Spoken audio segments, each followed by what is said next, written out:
Chris Cuomo drops into dead silence as Maxine Waters blathers on and on about her race baiting and then has some surprising comments to offer after that. Guys, this video is going to be a lot of fun, all right? I know you're going to like it. Maxine Waters, as I'm sure you know, is a far left whack job. She very much does not like white people. She has extreme views. She very famously or infamously, depending on how you want to define it, called for people to essentially almost be violent towards elected representatives they don't like in the context of the Trump administration. And she's all around just not a pleasant person. All right, let's not forget she was completely in favor of the Rodney King race riots that happened way back in the day. And of course, surprise, surprise, had similar thoughts about the Black Lives Matter riots of the summer of 2020. And she's unhinged. So everybody, we're gonna get right into it. It's gonna be a lot of fun. But first, do me a big favor and like and share our videos so we can keep bringing you guys this great hard-hitting content. Let's go.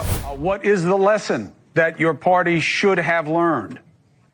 Well, the Democratic Party worked very hard, and they raised, substantial sum of money.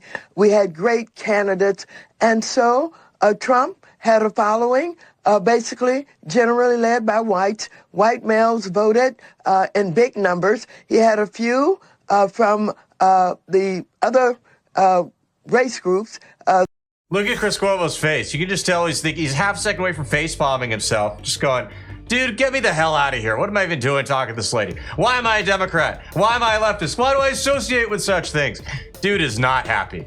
That joined in, like the Latinos at 45%, and black men at about the same rate that they did when they voted for him before, at about 20%. That combination won.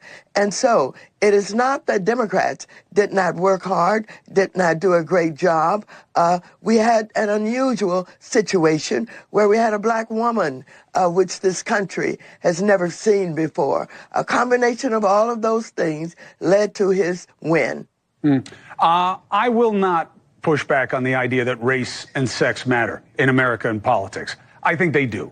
I don't know that it was the controlling variable, and you don't suggest otherwise. To me, it seemed to be that the Democrats thought Trump stinks is enough. And Senator Bernie Sanders said something that reminded me of you, which is why I wanted you on the show tonight, Maxine, which is Democratic Party used to be, we are all about doing for working people. That's what we do. That's what Mario Cuomo's party, that's what Maxine Waters' party was. You are now seen as not that, even by Bernie Sanders. You can tell that Cuomo totally thinks that Maxine Waters is making a stupid point, at best. Maybe he's thinking something worse. I don't know, and I won't speculate. But you notice he even tiptoes around the language. He says, well, I will not contest it, but it wasn't the controlling factor, and I think you think so too. He doesn't want to offend the left, but he also wants to play this middle ground thing. It's kind of funny, kind of cringy, but pretty entertaining and funny too. And in just a moment here, I'm going to show you proof that Cuomo thinks what Maxine Waters is saying is totally stupid, doesn't buy into it at all. Check this out. So guys, this is a clip on Alan Lichtman. If you don't know who he is, he's famous for the 13 keys to the White House, in which he predicts who will be president based on 13 different yes or no, true, false facts. He very famously has gotten almost all of them right, except for 2000 with Al Gore and Bush, and now in 2024. And he is pissed. You'll see what I mean right here. The other thing that's unique about this election is the explosion of elements that have always been present, the dark side of American history, but that have been agitated to an unprecedented degree in this election. And I'm talking about racism, misogyny, xenophobia, anti-Semitism, with a woman of color being a particular target. And these things cross ethnic and racial lines. The first xenophobic law in America goes all the way back to 1798. The Alien and Sedition Acts. And guess who the enemy was then? The French, who were ethnically and racially indistinguishable from the settlers in England. Then it's the Jews, the Germans, the Irish, the Mexicans, the Muslims. There's always an other. And, I can give you example after example of how these issues No, but look, we get it. I get the concepts. I just want to test the application with the context of what we saw happen in the election. So I stipulate, of course, and I know it makes some people uncomfortable, but race and gender matter in America in choosing leaders. They always have.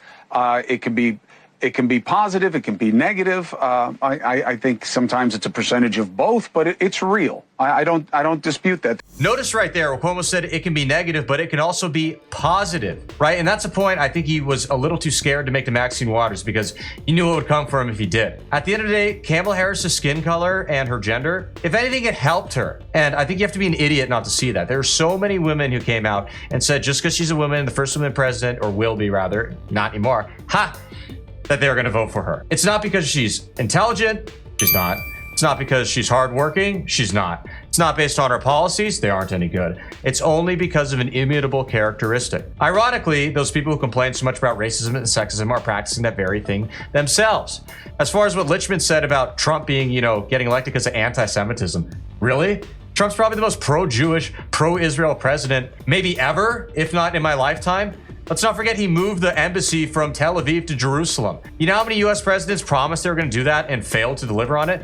That was actually one of the arguably few promises that was big promise that Trump actually kept, or managed to keep rather, while he was in office from 2016 to 2020. So I don't really get where this whole, orange mustache man in Germany kind of thing with Trump comes from. It just doesn't make any sense, all right? It really just doesn't. But don't take my word for it. Let's see what Jewish people are saying about it. Is Exhibit A, Israeli Halet Haaretz.